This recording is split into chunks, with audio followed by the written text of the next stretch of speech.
Ladies and gentlemen, it gives me immense pleasure to welcome you all to the third edition of the Economic Times Best Tech Brands 2022. Can we all give a round of applause, please? Thank you. Living up to the theme of the event, Tech for Good. Building an ecosphere of innovators. Today, we will be listening to so many various innovators, learning from their experiences and felicitating companies who have innovated or those who have innovation embedded in their DNA. I take this opportunity to thank our partners who have collaborated with us for the event, knowledge and research partner TechSci Research. And this event is brought to you by ETH, an Economic Times initiative. It's time to invite our guest of honor to join us onto the stage. And the topic of the talk is India's Tech Awakening, Paperless Governance and Data Empowerment.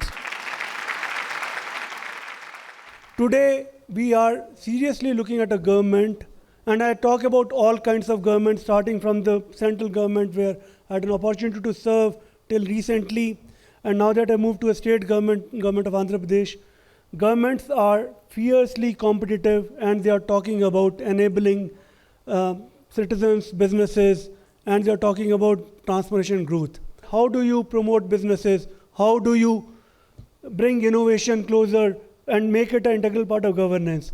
And that is where, briefly, if I look at what governments have been doing, I believe, and one of the taglines here I read was Tech for Good. So the essential thing that governments have to do is provision for public goods. And in digital space, what do public goods mean? So that is where I believe the public digital goods that government has over a period of time been providing. I would consider Aadhaar to be a very important digital public good. A public good that has been provided for in the sense by authority that was commissioned by government, which has given a unique identity and which is now becoming an enabler for digital transformation. Another digital public good is probably digital payments, which again in co-innovation with the industry. But government, through standardizing the digital public infrastructure in terms of digital repositories for banks, digital payment mechanisms, or reference architecture that government has provided, that is enabling those kind of services to be delivered. Well, the next session is a keynote address on the topic, In the Eye of the Storm, Tackling Natural Calamities Through Precise Projections. Ladies and gentlemen, this is brought to you by Director General, India Meteorological Department, who's called as Cyclone Man of India, Mr. Mrutyunjay Mohapatra. Can someone just tell how many people died in Odisha super cyclone in October 1999, just about 22 years back? So it was around 10,000 people. But do you know how many people died in the 2020 super cyclone which crossed West Bengal and ended in Bangladesh? It was around 78. Do you know how many people died in cyclone Fani, which is having the almost similar intensity as it crossed the coast of Puri? It was just 64. So what has been then? During the past 20 years, as we moved forward, we have been able to minimize the loss of life due to the cyclones by from 10,000 to around 10s, 20s, or 30s, or at least to less than 100, being two-digit figures only. So how did it happen, actually? If you just look at the story behind, you will find that it is the technology intervention, which has enabled India Meteorological Department to provide the early warning. And with the help of this early warning, there has been the similar improvement in the policy and planning, and also preparedness, prevention, and mitigation approaches by the governments at the center and also the state to mitigate this type of huge, giant, killing disasters. This is the most awaited moment of the event, and it's a rare sight to see, and I can guarantee you that. Well, the topic is the Shobotics Meet and Greet with Nina and Nino.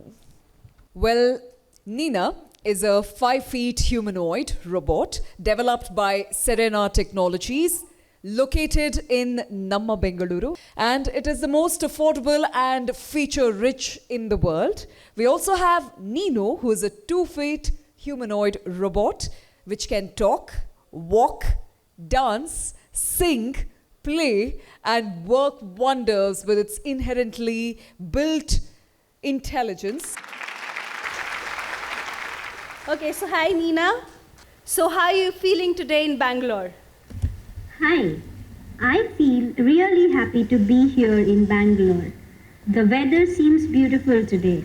I also feel thrilled to be amongst the creators of Meet, who also happen to be rich and powerful. I was told that people here in Best Tech Brands are interested in inviting future initiatives such as AI. That is me. Thanks for having me. Well, the most anticipated moment is about to come, and with Saurabh joining us on stage is Mr. Mrityunjay Mohapatra. May we have you on the stage, please? The moment is special because we are about to unveil the Economic Times Best Tech Brands 2022.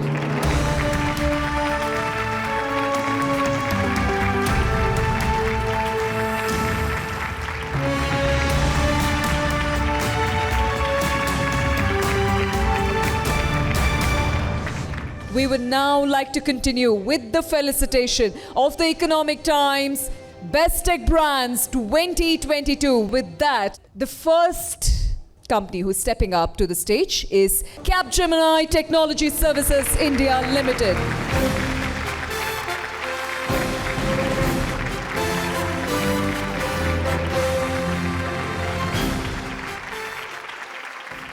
Moving ahead, TP Link India Private Limited joining us on the stage. Everybody, give it to TP Link India Private Limited.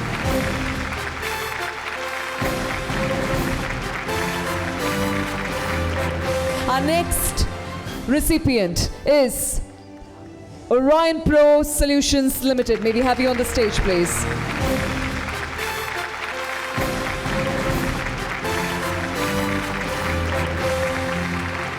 The next recognition goes to FIS Global.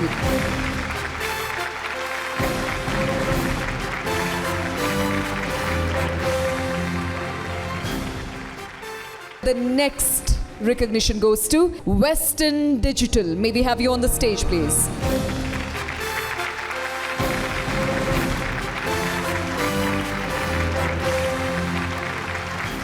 And the next recognition goes to Better Place. May we have you on the stage, please?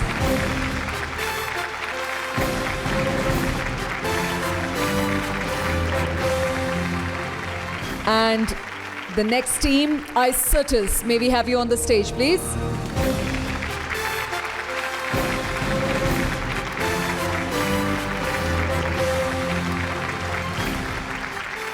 And the next recognition goes to Brilio.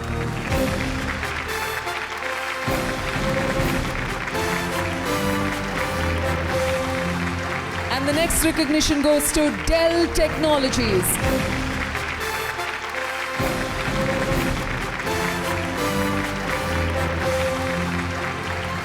And the next recognition goes to IDBI Intech Limited. Everybody.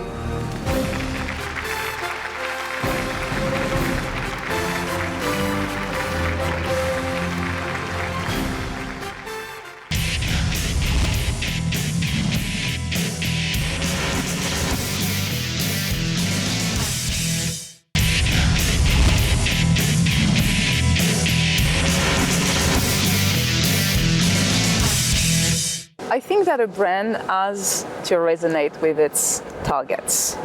And when I think about its targets, I'm thinking about both in terms of clients, but also in terms of talents. Talents, not only the one you try to attract, but also the ones you have to retain. So I think it's really important to reinvent the way you communicate, the channels you use, and that's exactly what we do at Capgemini. We're also injecting and benefiting from the innovation around marketing technology in order to be at the very core of your customers' needs, where they are, what they are looking for, and even being at succeeding about thinking about their intent, even before the buying step. As a brand which is leading the internet market in India and leading the technology market in the networking segment, we always try to bring new products into the market which suits the need of the consumer. And pre-COVID, post-COVID, there has been a big change into the networking industry as well. Also, the other industries have been affected. Everybody has evolved to the new technologies, and that is where we, as a brand, also try to create futuristic products which we bring into India for the consumers to be more adapted to the next level or the next generation. So at Aurionpro, we are a technology firm focused very, very sharply on IP-based products and global platforms. And the thing that's unique about us is we are really focused on building out software products that are used across the globe, right? So as against most of the Indian IT industry, which is a lot of IT services, we are sharply focused on building out the products and platforms which are powered by the IP that we produce. If you look back at other industries, you look at auto, you look at electronics, you look at semiconductors, any of the traditional industries, and look at the big exporters, Japan, Korea, China, you do see everyone starts off with commoditized outsourcing services, move on to IP, move on to large global brands, right? So I do wish as we grow, we do catalyze that change in the Indian IT industry itself, move not away, but move on top of services to global brands, global products. And my wish would be that Aurionpro becomes a key catalyst for that change. FIS is one of the leading tech organizations, and again, not just in India. We believe we are that globally. In fact, interestingly, we were just nominated as number one on fintech on the FinTech 100 list globally, and I think that and there's a very interesting coincidence that we're having this recognition here as well with ET, and thanks for that. What we increasingly see is that change is a constant. You cannot really control change, and change really drives you, and that's something we see all the while. At the same time, I think organizations which keep themselves relevant, I think staying relevant is a key to sort of navigating this change, and that's something that we, at least from our own experience, and we work with banks and financial services organizations globally, and from our own experience, we see that being able to navigate change, being able to stay relevant is really what makes for a successful organization. And that's not just for us. I mean, for us, it is very true as an organization which offers tech capabilities and tech solutions for banks and financial services companies. We do that all the while, and that's true for our clients as well. They need to learn how to navigate change, and that's where we believe tech plays a very key role today. If you look at a lot of change, I mean, this change in how customers really react and prefer things, their preferences, their needs have changed, and they're evolving all the while. As well as what we also see is an ecosystem which is also changing. The ecosystem changes quite a bit as well, and so that's something you cannot control. And I think the Painless, in fact, talked about that, saying there's so much of change which you don't control today, and I think that's the other element. So I think change is a given. And tech plays a very important role there. And in fact, the very interesting thing is tech itself is changing. I think this is a very, very important initiative by Economic Times to recognize the technology brands in this country. As we speak today, technology is playing a very, very important role in the overall growth of the economy. Okay? As a leader, right, in the tech media space, Economic Times has really taken the leadership in recognizing the leading brands in this space. I'm glad that Western Digital is a part of the brands that have been recognized as key contributors for the country. Which AI and predictive analysis are playing a huge role in the industry are in job discovery and upskilling. Through the years, we have realized that the single biggest problem for enterprises is high attrition rates of frontline workers, which is caused by low salaries that are prevalent in this industry. Through AI, what we are able to crack is to match these workers with the right jobs and to find them upskilling courses to help them expand their horizon of work and subsequently increase their earning potential. The brand of the future and the technology challenges that come through will, in our mind, all be focused on building trust and strengthening these bonds through responsible, ethical, and sustainable business practices. And all the technology, including blockchain, including swarm technology, including AI, will be focused on making these relationships build and get strengthened. At iCertis, we build trust, strengthen bonds, and help create a better world.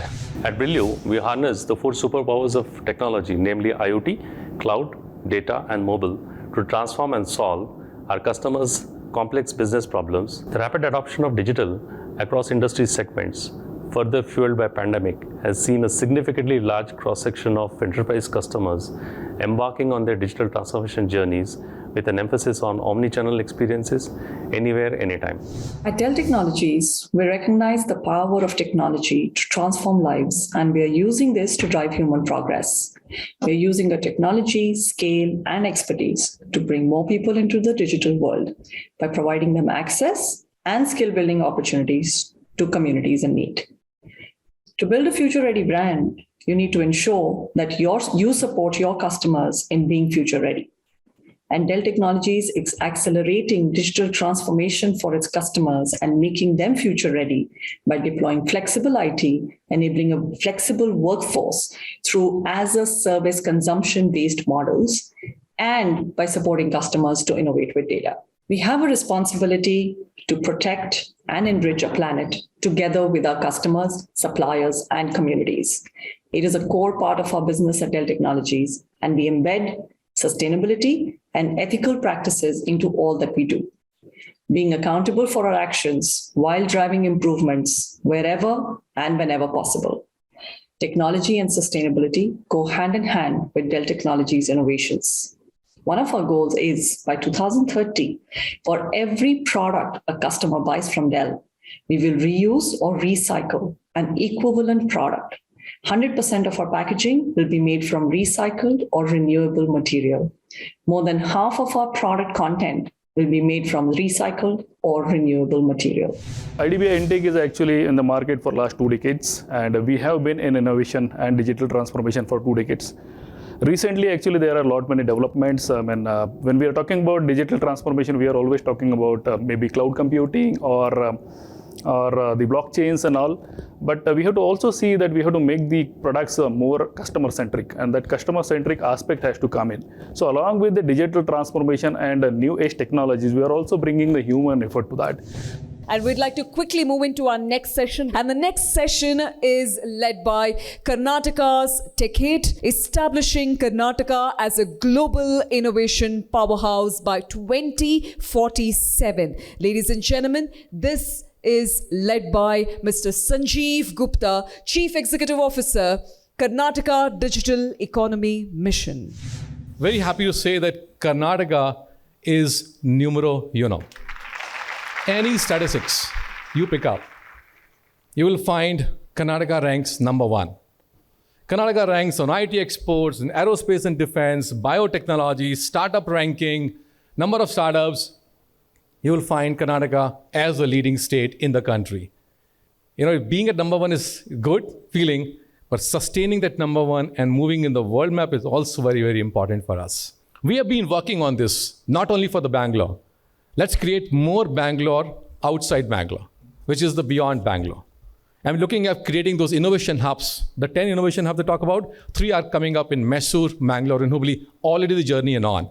Only one request to you is, the strong partnership that the industry has shown so far, continue with that spirit. We want to deepen the relationship with all of you. Keep on saying, motivating us. Cheers for Karnataka. Thank you so much. Now it's time to head into a thought-provoking panel discussion. India literally is adopting digitization at a breakneck speed. There is no stopping, right? How are you keeping your brand relevance to, being customer-centric, embracing technology to your advantage? Just take us through some examples through your journey and learnings from it. We all know we're living in a century where profit alone is not good enough for an enterprise. Brands have to go beyond profit to be able to serve the larger purpose of the society. So how can brands like us actually follow that? Because research after research has shown that purpose-driven brands are not only divided by employees through their loyalty, but also by consumers through their wallet. So that's one of the things we've tried to work alongside. We always love to talk about how my product solves a problem for you, right? And that's the reason why you should buy me. But then if you have to stay relevant, you have to also talk about what are the customers' problems today. Tell us, as marketing leaders for your specific organization, how have you, really taken that journey and maintained, kept the brand cult? I think what we've done well is going beyond trying to be helpful, which has been very core to the brand, which actually you'll see even within the internal sort of culture and values of the company, is that in India, we've discovered that we have to go a step further and focus on building not just a helpful internet, but a safer internet. So I think a lot of the reasons for Microsoft still being relevant and having reinvented itself across so many different avatars over the last decade has been the fact that we've had a very strong customer centricity. And I know that sounds cliched, that everybody says this, customer centric, but more importantly than customer centricity, what we also have is very strong stakeholder centricity for internal stakeholders. There is this saying internally, which we use quite often at Microsoft, of one Microsoft. And we apply that across all the various divisions, right? One, this particular division, one marketing and operations, the division that I come from, etc., which essentially breaks down barriers and silos for information asymmetry across various departments. Brands are built on trust. And that trust has to be sustained. And in this digital era, it is very easy to undermine the trust very rapidly. The other thing that again comes out of theory is what we call positive feedback. After hearing some riveting ideas, it's now time for another enriching discussion.